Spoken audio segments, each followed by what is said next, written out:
Her alpha boss slipped his hand into my WIFES skirt and said, "Leave now, or regret it." Do you want to know what really happened when my wife's boss crossed the line? I never thought I'd be standing here telling you how one powerful man tried to ruin everything we built together. But trust me, this story doesn't end the way you think it does. Keep watching and see how I turn the tables in the most shocking way possible.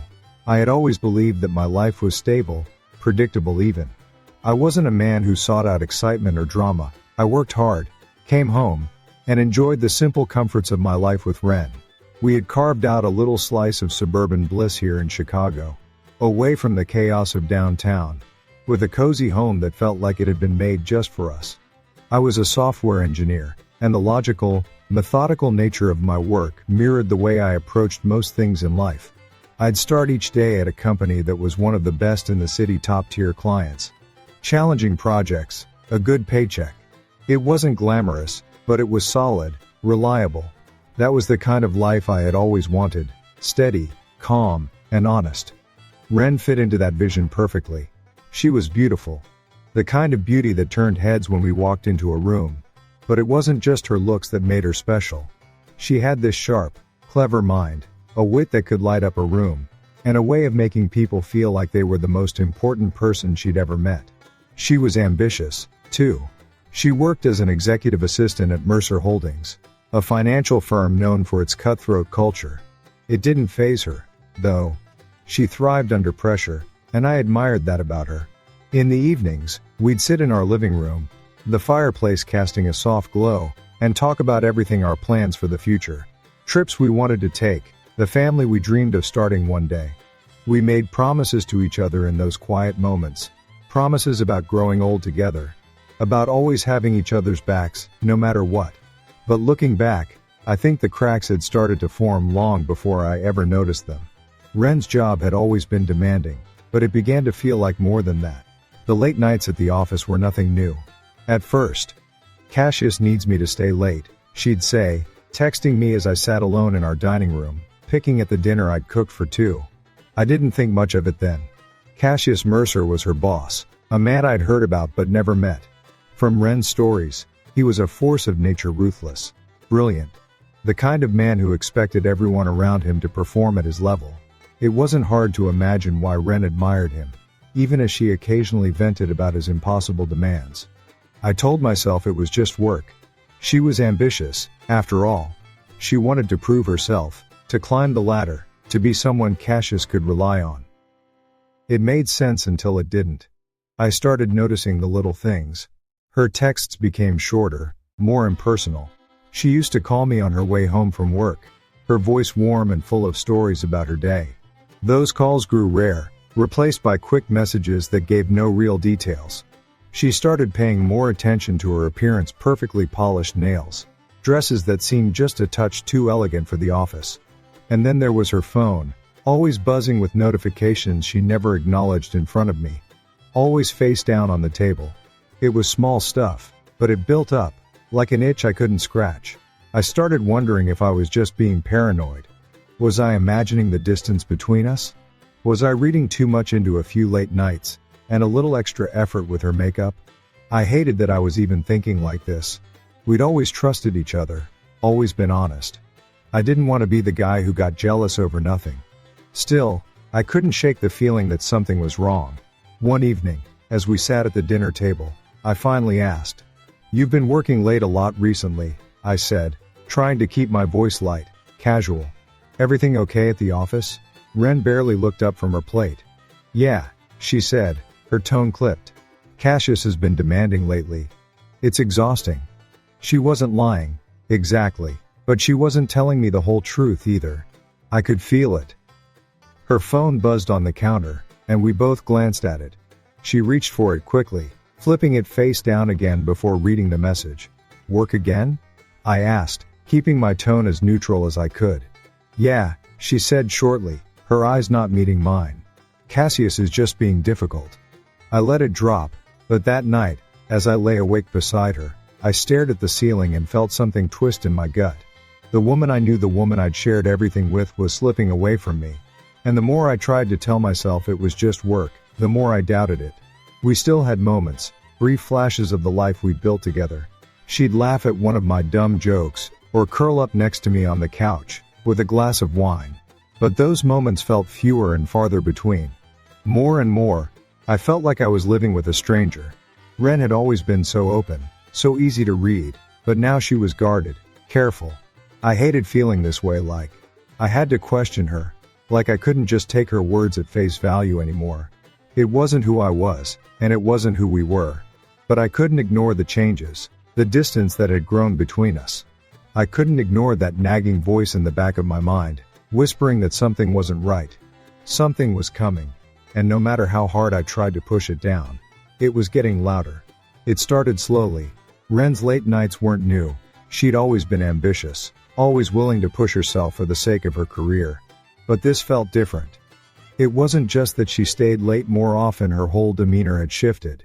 She seemed distracted, distant. The woman who used to come home and collapse on the couch beside me, laughing about her boss's ridiculous demands, now barely spoke a word about her day. When I asked, her answers were clipped, vague. Just another busy day, she'd say, before disappearing into the shower or scrolling through her phone in silence. I wanted to believe her. I wanted to trust that everything was fine, that she was just under a lot of pressure. But the doubt gnawed at me, and no matter how hard I tried to ignore it, I couldn't shake the feeling that something was off. I started noticing other changes. Ren had always been polished, but now she was meticulous. Her nails were always perfect, her makeup flawless, her clothes carefully chosen. It wasn't that she'd never dressed up before, she always took pride in her appearance. But now it seemed deliberate, calculated, like she was preparing for a meeting that went beyond professionalism. When I asked about it, she'd laugh it off. "You know how these corporate guys are," she said. "It's all about appearances." And maybe that was true. Maybe it was just the nature of her job. But every time she left the house, looking like she'd stepped out of a fashion magazine, I felt a pang of unease that I couldn't explain. Her phone, too, became a source of tension. It was always buzzing with messages, always face down when she was around me. When I asked who was texting her so much, she'd say it was work, Cassius needing something last minute, or a colleague checking in. But the way she'd quickly glance at the screen, then turn it over again, made me wonder what she wasn't telling me. I wasn't the jealous type. I never had been. But now, every time her phone lit up, I found myself watching her, trying to gauge her reaction. Was it really just work? Or was there something else going on? One evening, as we sat at the dinner table, I couldn't hold back anymore. "You've been working late a lot lately," I said, trying to keep my voice even. "Is everything okay?" She looked up from her plate, her expression unreadable. "Yeah," she said after a moment. "Just a lot going on at the office." Her tone was calm, but there was a tightness around her eyes that made me hesitate. "You've mentioned that Cassius has been demanding," I said carefully. "What exactly is he asking of you?" She shrugged, pushing her food around on her plate. "Nothing unusual. Just the usual last-minute reports, scheduling changes. You know how it is." I didn't know how it was. And that was the problem. Ren had always been open with me about her work, about everything. Now it felt like she was holding something back, and I couldn't figure out why. After dinner, she disappeared into the bedroom while I cleaned up. Her phone buzzed on the counter, and for a moment, I was tempted to look. I hated that I even considered it. We'd always had trust. I'd never felt the need to check her messages before. But now, as I stared at that glowing screen, I felt a knot of suspicion tightening in my chest. I didn't pick it up. I didn't want to be that guy.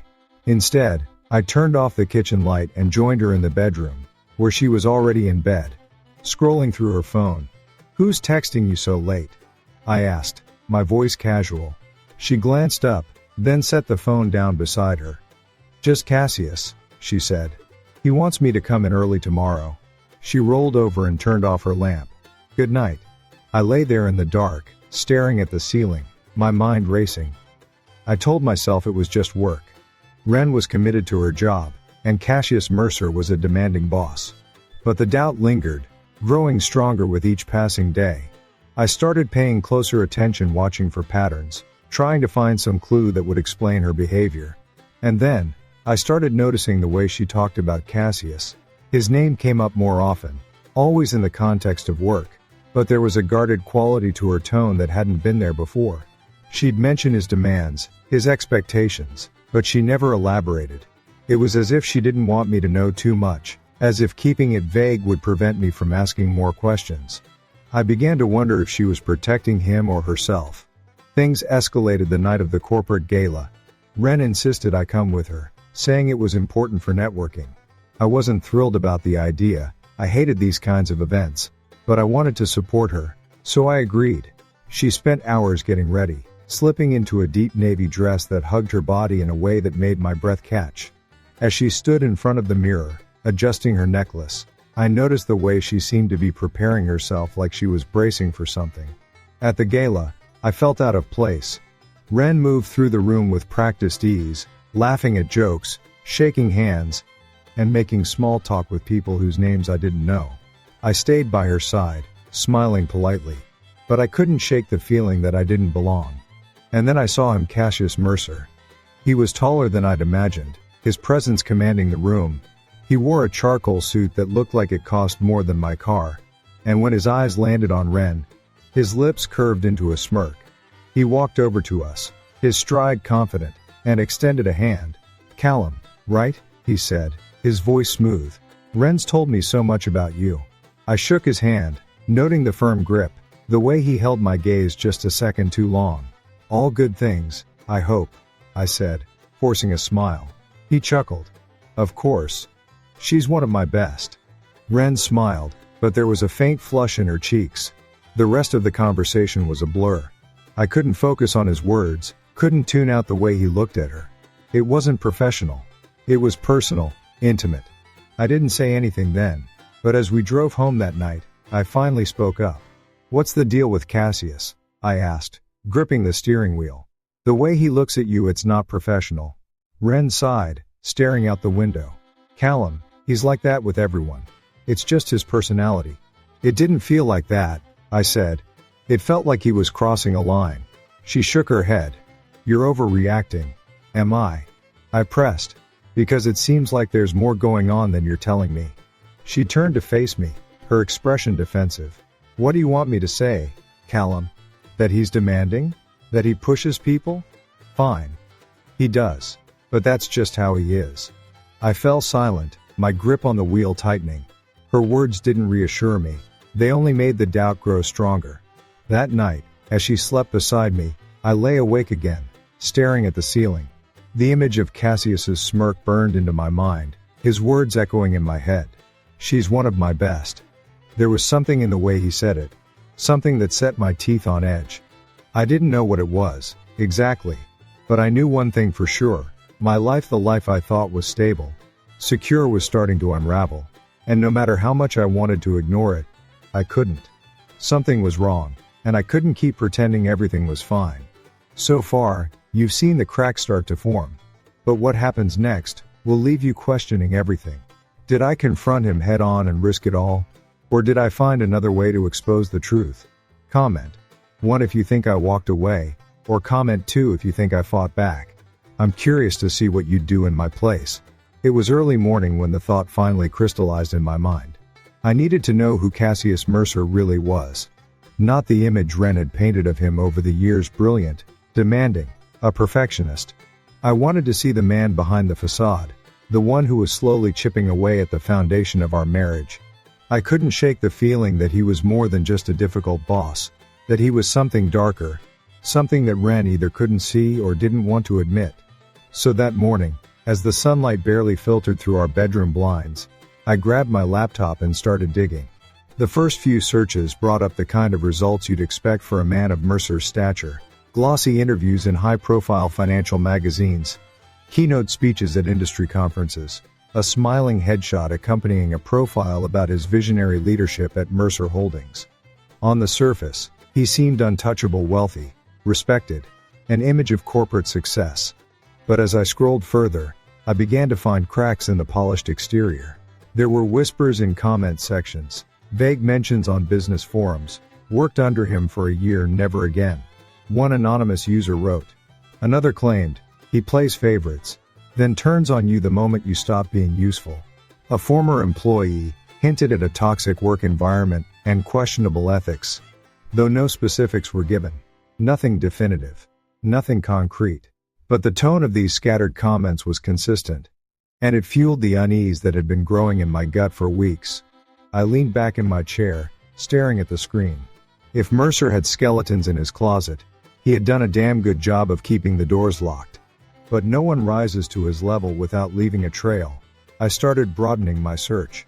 I looked for old lawsuits, employment disputes, anything that might hint at a pattern. It wasn't long before I stumbled upon an article about a young woman named Emily Fisher, a former executive assistant at Mercer Holdings. She had left the company suddenly a few years ago, and while the official statement mentioned personal reasons, the article suggested there might have been more to the story. I clicked through link after link, hoping to find something more substantial. In one obscure forum post, someone claiming to be an ex-employee hinted that Emily had been bullied out after a falling out with Mercer. No details, no proof, just another breadcrumb. I felt like I was chasing shadows, but I couldn't stop. I began to notice a pattern in the timelines. Every year or two, a high-ranking female employee would quietly leave Mercer Holdings, often with a glowing reference, but no public statement. It was subtle enough that I might have missed it if I hadn't been paying attention. The more I looked, the more I saw the same story repeating. A promising career, a sudden departure, and silence. Some of these women landed jobs at other firms, but their profiles always mentioned non-disclosure agreements that prevented them from discussing their time at Mercer Holdings.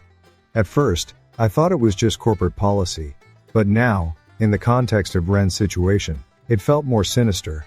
I couldn't shake the memory of how Mercer had looked at Wren at the gala like he owned her. And maybe, in a way, he believed he did. The thought made my skin crawl. I dug deeper, focusing on Mercer's personal life. There was surprisingly little information. He wasn't married, had no children, and kept his private life out of the spotlight. The only photos I found were carefully curated images from corporate events. Mercer, shaking hands with politicians, smiling at charity galas, always impeccably dressed, always in control.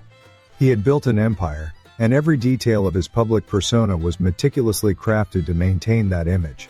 But I knew, deep down, that the man behind those photos wasn't the same one who was making my wife's life a living hell. It was nearly lunchtime by the time I closed my laptop, my head pounding from hours of reading and cross-referencing. I hadn't found a smoking gun, no scandalous headlines, no damning lawsuits. But the pattern was there, just beneath the surface.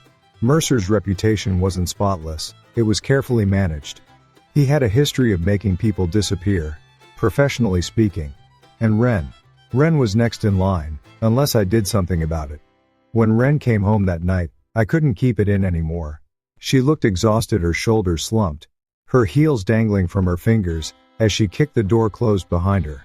She barely glanced my way as she set her bag on the counter, muttering something about a long day. I watched her move through the kitchen, pulling a bottle of water from the fridge.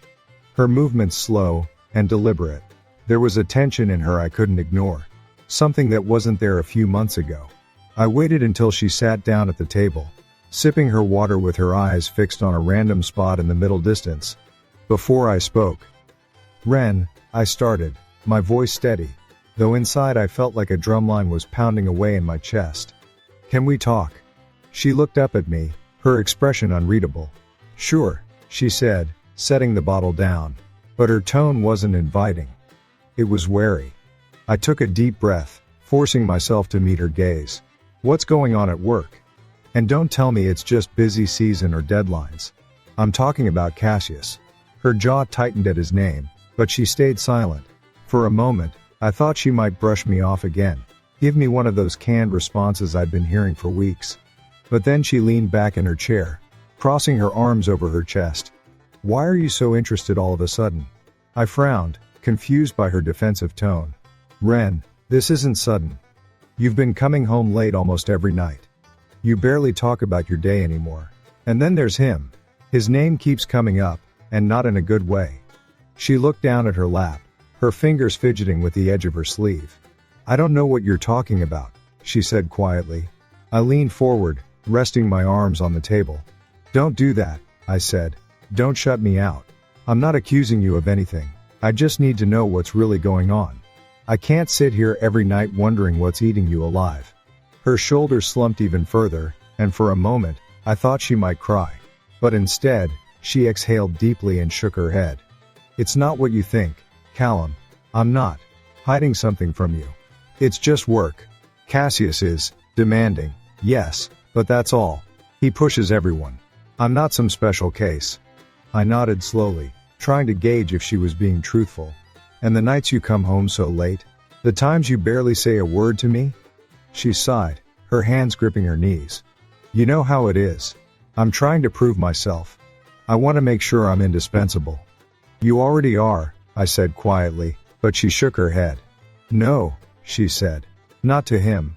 The way she said it low, almost defeated, made my stomach twist. I wanted to believe her, wanted to trust that her silence and late nights were just a side effect of ambition. But the way she avoided my eyes, the way her voice caught on those last words, made me question everything. Was she just trying to survive in a toxic work environment? Or was there something more she wasn't telling me? "Ren," I said softly, "I'm worried about you. I can't help but feel like you're trapped. Like he's put you in a position where you feel like you have no choice but to keep working harder, keep staying late." Her eyes finally met mine, and for a split second, I saw something flicker there, fear, maybe. Or guilt. "It's just temporary," she said quickly. "Once this quarter is over, things will settle down." "You've been saying that for months," I replied. "And things haven't settled down. If anything, it's gotten worse." Her mouth opened as if she wanted to argue, but she closed it again, shaking her head. "I can handle it," she said finally, her voice firm. "I've been handling it." "You shouldn't have to handle it alone," I said. "If he's crossing a line, if he's making you feel—" "He's not," she interrupted, her voice sharp. "He's not doing anything inappropriate, Callum. I'm fine." Her defensiveness hit me like a slap, but I didn't push further. I could tell she wasn't ready to open up, and the last thing I wanted was to make her shut down completely. But her insistence, her refusal to admit that anything was wrong, only deepened the doubt in my mind. Something wasn't adding up. The rest of the evening passed in silence. Ren retreated to the bedroom, leaving me alone at the kitchen table, staring at the empty bottle of water she'd left behind. I wanted to believe her. I wanted to trust that she was telling me the truth, but the weight in my chest wouldn't let me. I knew I couldn't let it go. Not yet. Something was happening, something she wasn't ready to say out loud. And until one understood what it was, I couldn't let it rest. A few days later, I found myself standing on the corner outside Mercer Holdings, watching people stream in and out of the sleek glass tower.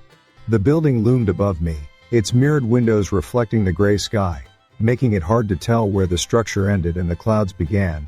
My chest was tight, my heart thudding against my ribs, but I told myself I wasn't there to do anything drastic. I just wanted to see it for myself.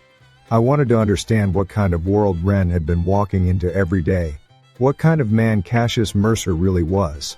I kept my distance, staying on the public sidewalk, pretending to scroll through my phone as I observed the flow of employees. Men in tailored suits strode purposefully through the revolving doors. Women in sharp heels and designer handbags clutched files as they hurried past. Everyone looked polished, composed. It felt like another world, one far removed from the comfortable, lived-in home Ren and I shared. She belonged here in a way I never could, and that thought alone made my stomach twist. It wasn't long before I spotted her. Ren stepped out of a cab, her phone already pressed to her ear. She wore a charcoal gray dress I hadn't seen before, sleeveless, cinched at the waist, the hem hitting just above her knees. It was professional, elegant, but it wasn't the kind of thing she used to wear. Her hair was pulled back in a sleek twist, her makeup understated but flawless. She looked like someone who had everything under control. And yet, even from a distance, I could see the tension in her shoulders, the way she clutched her bag a little too tightly. I stayed where I was, hoping she wouldn't notice me. She was deep in conversation, nodding at whatever the person on the other end was saying, her brow furrowed. She stopped for a moment outside the building, glancing up at the towering structure, as if steeling herself before going inside. It was such a small thing, barely noticeable to anyone else but to me. It spoke volumes. She wasn't just walking into another day at the office. She was walking into a battle. I watched her disappear into the building, feeling an ache in my chest that I couldn't quite explain. Ren had always been strong, capable. She thrived under pressure, prided herself on being able to handle whatever came her way. But this was different.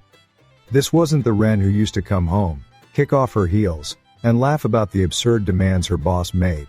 This was someone who seemed constantly on edge, like she was carrying a burden too heavy to share.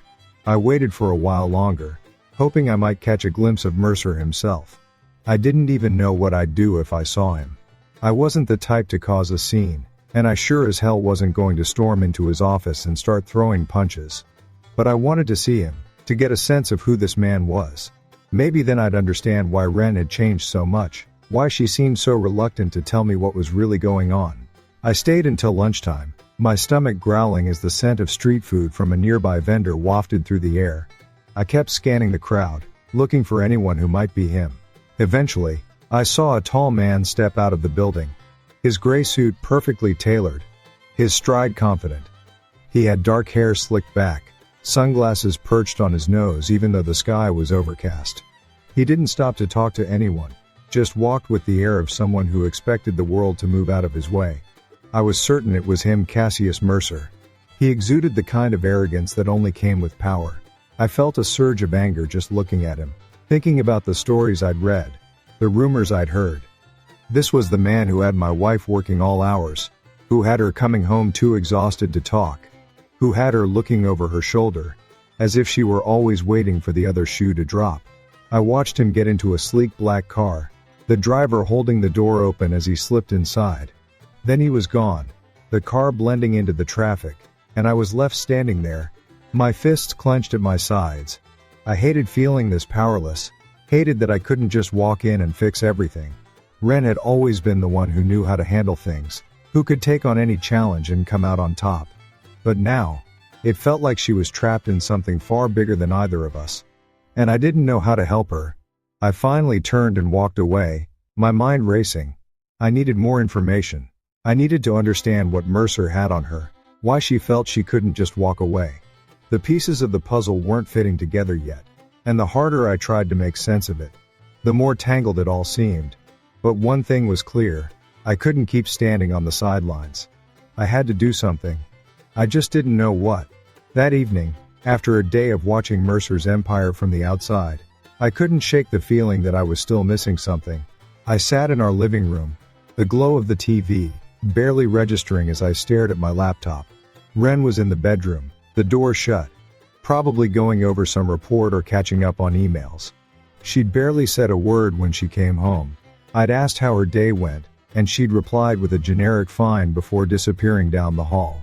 It felt like we were living in separate worlds now, her world sealed off by that damn job. I wanted to break through the wall she'd put up, but I didn't know how.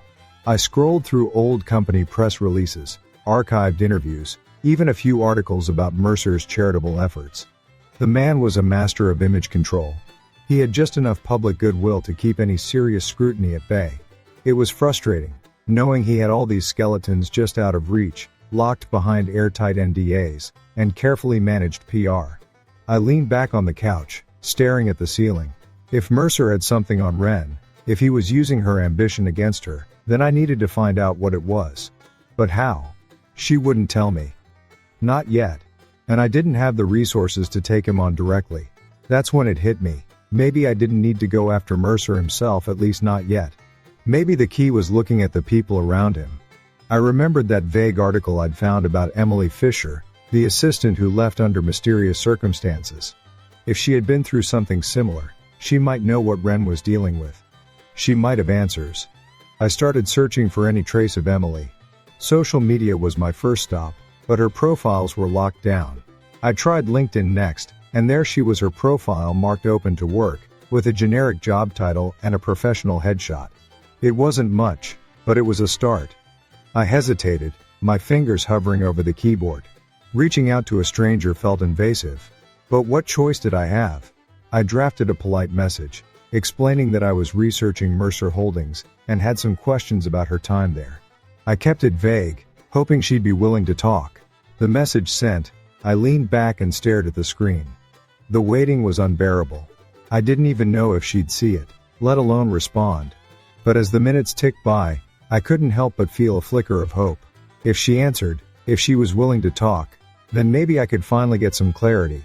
Maybe I could figure out what Mercer was doing to Ren and how to stop it. An hour passed, then another. The house was quiet, except for the occasional sound of Ren shifting in the bedroom. I checked my inbox obsessively, refreshing the page every few minutes. Finally, a notification popped up.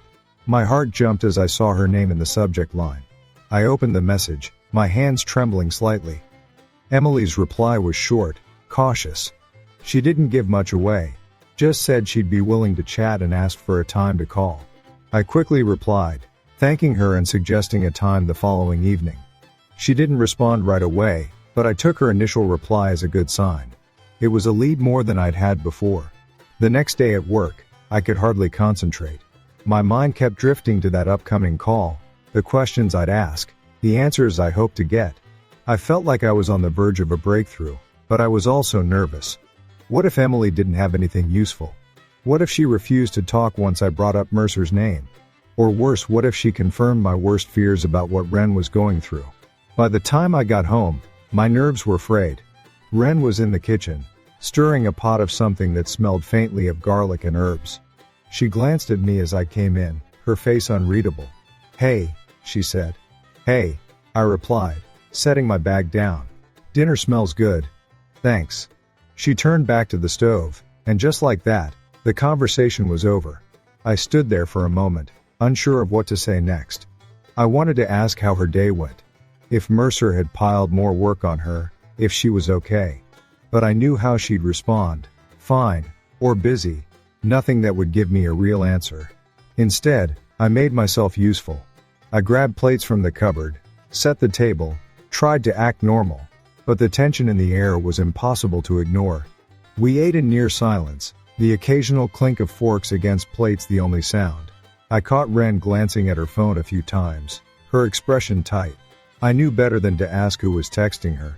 The last time I'd brought it up, she'd snapped at me, saying it was just work. Maybe it was. Maybe it wasn't. After dinner, she retreated to the bedroom again, leaving me alone in the living room. I sat on the couch, phone in hand, waiting for the time to pass. Finally, it was time for my call with Emily. I stepped out onto the back porch, the cool night air sharp against my skin. My heart raced as I dialed her number. She answered on the second ring. "Hello?" Her voice was cautious, but not unfriendly. "Hi, Emily," I said, trying to keep my tone steady. "Thanks for taking the time to talk. I know this might seem out of the blue." "It's okay," she said. "I have a little time." "What's this about, exactly?" I took a deep breath, choosing my words carefully. "I'm looking into Cassius Mercer and his track record with employees, specifically assistants. I understand you used to work at Mercer Holdings, and I was hoping you could share any insights." There was a pause. "Why are you looking into him?" My throat tightened. "My wife works there now. She's been under a lot of stress. I'm trying to understand what's going on." Another pause. Then, Emily sighed. "I can't say much. I signed an NDA when I left." "I understand," I said quickly. "I'm not asking you to break any agreements. Just anything general, anything that might help me get a sense of what she's dealing with." Emily hesitated. I could hear her breathing, hear the faint rustle of papers on her end. "Look," she said finally, "I can't tell you exactly what happened, but I can say this: Mercer has a pattern. He pushes people hard, makes them feel indispensable, and then things change. You're either part of his inner circle, or you're out." My grip on the phone tightened. "What do you mean by out?" "He has ways of making it clear you're no longer welcome. It's subtle at first, assigning projects you can't possibly complete, taking credit for your work, sidelining you in meetings. Then, it becomes more direct. You either fall in line, or you find yourself without a job." I swallowed hard, my stomach twisting. "Did that happen to you?" There was a long silence. All I'll say is, I had to leave. And I wasn't the only one. My mind raced. Emily was confirming what I'd already suspected, that Mercer wielded his power ruthlessly. That he controlled his employees not just through workload, but through fear and manipulation. I wanted to press her for more details, but I could tell she was already uneasy about how much she'd said. "Thank you," I said, my voice quiet. That's more than I had before. Just be careful, Emily said. If your wife is working for him, she needs to keep her head down. Don't make waves. Mercer doesn't tolerate dissent. I hung up a few minutes later, my mind buzzing with everything Emily had said. As I stepped back inside, I glanced down the hall toward the bedroom. Wren's door was still closed. I knew now that she was caught in something far bigger than just a demanding job. She was walking a tightrope, and one misstep could send her crashing down. But now, at least, I had a clearer picture of the man pulling the strings. The moment I saw the name Cassius Mercer flash on Wren's phone screen, my blood ran cold. She was sitting on the couch, flipping through a magazine, looking as if she didn't have a care in the world. But when her phone buzzed, and she picked it up, I could see the way her shoulders tensed, the way her lips pressed into a thin line. Her entire posture changed in that split second, as though a shadow had passed over her. I could feel the rage bubbling up in my chest, but I forced myself to stay calm. I needed to hear what she'd say, how she'd handle it. "Hello," she answered, her voice steady but quiet. She turned her head slightly, as if trying to shield her words from me. I pretended not to notice, focusing on my laptop, though I could barely read the text in front of me. Every syllable out of her mouth felt like a knife twisting deeper. "I already sent that report over," she continued. Yes, I can." "No, that's fine. I'll stay late tomorrow to get it done." She hung up, setting the phone down a little too carefully, and stared at the floor. I watched her, the words fighting to spill out of my mouth. It wasn't just the call.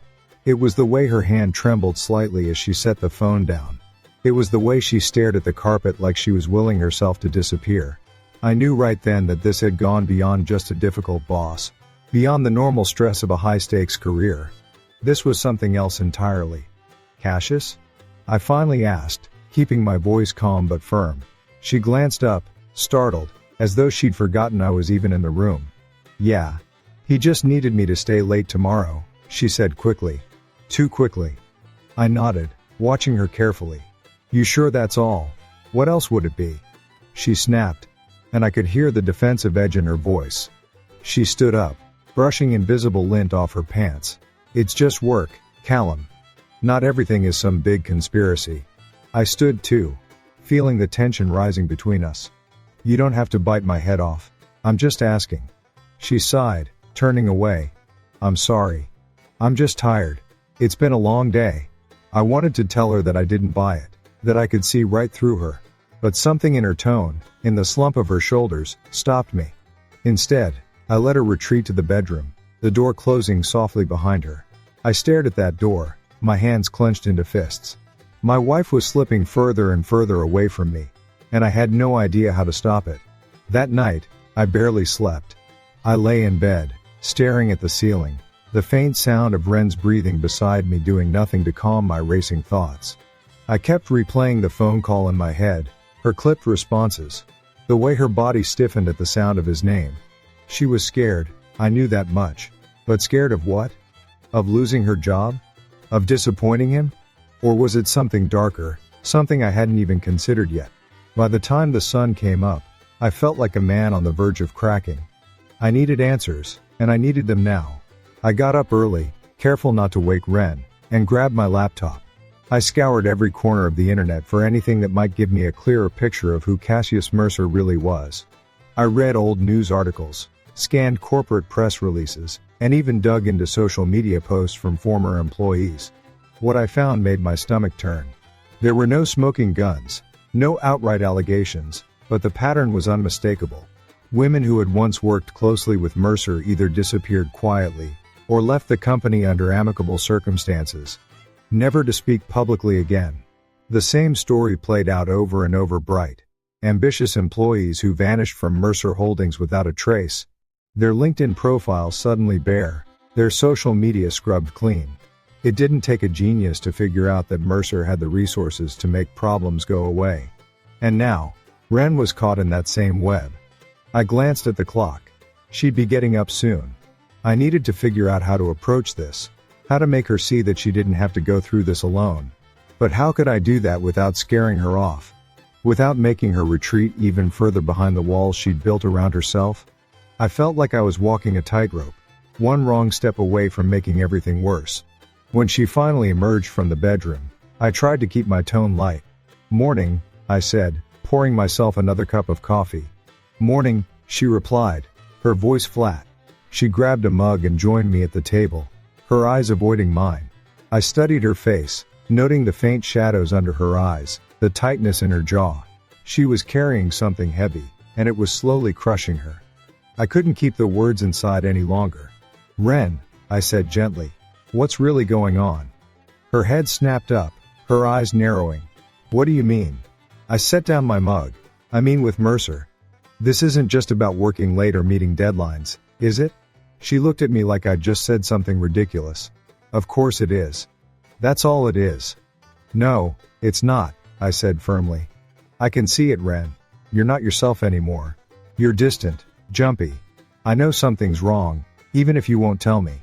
She stood abruptly, her chair scraping against the floor. "You don't know what you're talking about," she snapped. "It's just work. I'm fine." "Then why are you so defensive?" I shot back. "Why can't you just tell me the truth?" "I told you the truth," she said, her voice rising. "Why can't you just let it go?" I stared at her, my chest tight with frustration. "Because I'm your husband. Because I love you. And because I can see that something's eating you alive." For a moment, I thought she might break down, might finally let me in. Her face softened, her lips parted as if she was about to say something. But then, just as quickly, her expression hardened again. "I can handle it, Callum. Just, leave it alone." And with that, she turned and walked back to the bedroom, leaving me standing in the kitchen, my heart heavy with a mix of anger and helplessness. I had wanted answers, and instead, I was left with more questions. But one thing was clear, I couldn't stand by and watch her go through this alone. I didn't know what my next move was, but I knew I had to do something. Cassius Mercer wasn't going to ruin my wife, not if I had anything to say about it. That night, I couldn't stay still. I paced back and forth in the living room, the same thoughts running through my head over and over again. Ren was lying to me, there was no other way to put it. The tension in her voice, the way she refused to meet my eyes, the way she clammed up every time I mentioned Mercer's name, it was all so painfully obvious. But every time I tried to get her to open up, she shut down. She'd turn away, say she was tired, or snap at me that I was making something out of nothing. And the worst part was that I didn't know how to reach her anymore. The woman I'd fallen in love with, the one I used to share everything with, was pulling further and further away, and I couldn't figure out how to bring her back. I looked at my phone on the coffee table. It was just sitting there, silent, like it was daring me to pick it up. My conversation with Emily Fisher had confirmed what I already suspected. Mercer had a pattern. He targeted his employees, broke them down, and pushed them out when they didn't play his game. And Ren, whether she wanted to admit it or not, was caught in his crosshairs. I wanted to help her, but how could I do that when she wouldn't even let me in? I sat down and stared at the blank screen, my mind racing. If Ren wouldn't tell me what was going on, I'd have to figure it out on my own. I scrolled through the contacts on my phone, searching for someone who might know more, someone who could help. Jesse's name jumped out at me. He'd always been a step ahead when it came to digging up dirt on people. We'd worked together on a few projects years ago, and if there was anyone who could find something useful, it was him. I hesitated for a moment. Calling Jesse felt like crossing a line. I'd always prided myself on trusting Ren, on believing that we could work through anything as long as we were honest with each other. But things weren't the same anymore. She wasn't honest with me, and I couldn't just sit back and do nothing while Mercer twisted her life into something unrecognizable. I needed answers, even if it meant going behind her back to get them. I tapped Jesse's name and hit call. He answered on the second ring. "Callum, what's up, man? Been a while." "Yeah," I said, my voice tight. "Look, I need a favor." There was a pause. "What kind of favor?" "I need you to find out everything you can about Cassius Mercer," I said. "I need to know what kind of leverage he has on his employees, specifically on his assistants." Jesse whistled.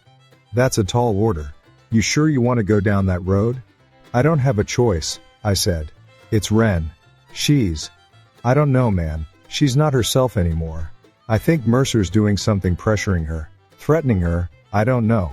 But I need to know what he's got on her." Jesse sighed. "All right. I'll see what I can dig up. Give me a couple days. Thanks, I said, my chest tightening with both relief and dread. I hung up and leaned back on the couch, my head pounding. I hated that it had come to this, that I couldn't just talk to Ren and get a straight answer. But if Jessie could find anything, then maybe I could finally understand what was going on, and figure out a way to help her. I barely slept that night. Every time I closed my eyes, I saw Mercer's face cold, calculating, his smile dripping with condescension. I pictured Ren sitting in his office, her hands folded tightly in her lap, trying to keep her composure as he loomed over her. The thought made me sick, but it also made me furious. If that bastard was threatening her, if he was using his power to keep her silent, then I wasn't going to let him get away with it. The next morning, Ren was already gone by the time I got up. I found a note on the counter saying she had an early meeting, and wouldn't be home until late.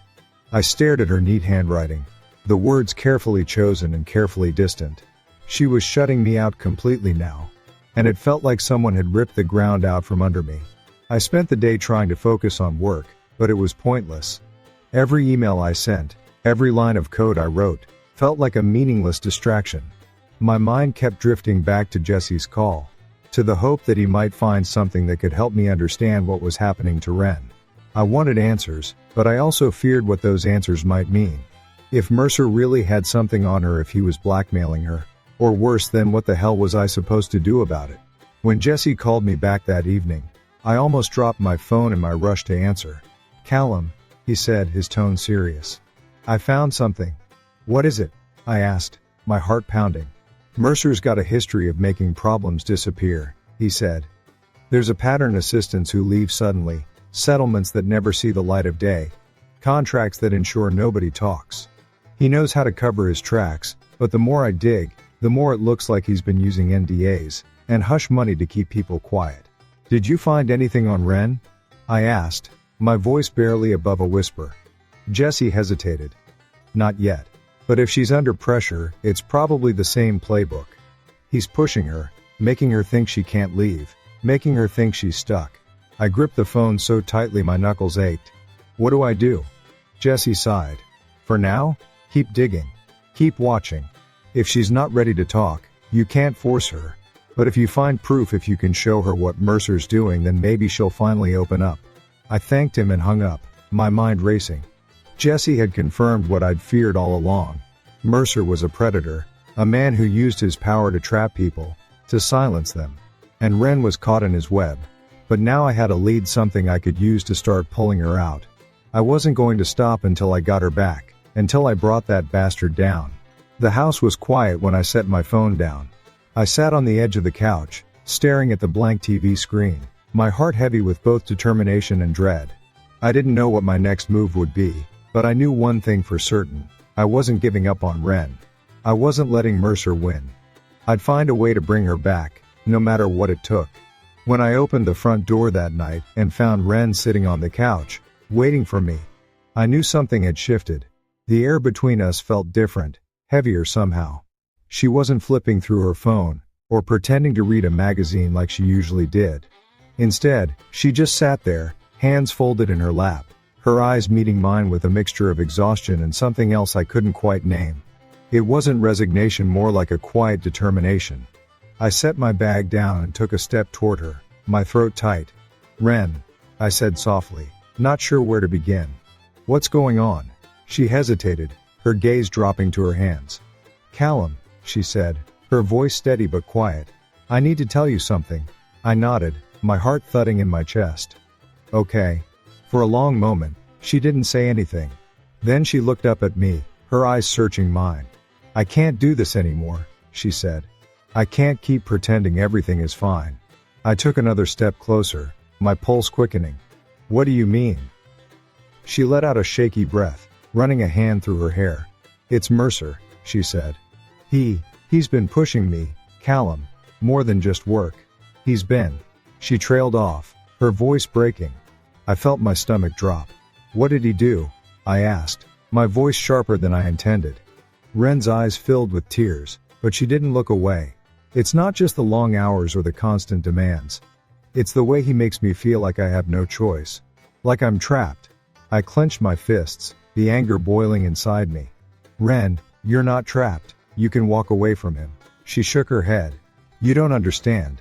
He knows things. Callum. He knows how to manipulate people, how to make them doubt themselves. I've seen him do it to others, and now he's doing it to me. I stepped closer and knelt down in front of her, taking her hands in mine. You're not alone, I said firmly. You have me. We can fight this together. She bit her lip, her expression torn. It's not that simple. Why not? I asked, my voice rising. Why can't we expose him? We have evidence. We can take him down. Because he'll come after us, she said, her voice trembling. You don't know what he's capable of. He'll ruin us, Callum. He'll destroy everything. I squeezed her hands, trying to steady her. Ren, I don't care what he tries to do. I care about you. I care about getting you out of this mess. Her shoulders sagged, and she let out a bitter laugh. You make it sound so easy. It won't be easy, I admitted. But we have to start somewhere. We can't let him keep doing this to you. To anyone. She looked at me for a long time, as if searching for a reason to believe me. Then she nodded, a small, hesitant motion. Okay. She whispered. I'll try. It wasn't a resounding victory, but it was a step forward. And that was all I needed to keep fighting. The next morning, I called Jesse again. I told him everything Ren had said, and he promised to dig deeper, to find anything that could help us bring Mercer down. I spent the rest of the day compiling every piece of evidence we had: emails, contracts, even old social media posts that hinted at Mercer's patterns. Each new piece of information felt like another brick in the wall we were building against him. It wasn't much, but it was a start. Ren was quiet when she got home that evening. But there was a slight change in her demeanor. She didn't retreat to the bedroom right away. Instead, she sat with me in the living room, her shoulders less tense, her voice softer. We really talked for the first time in weeks.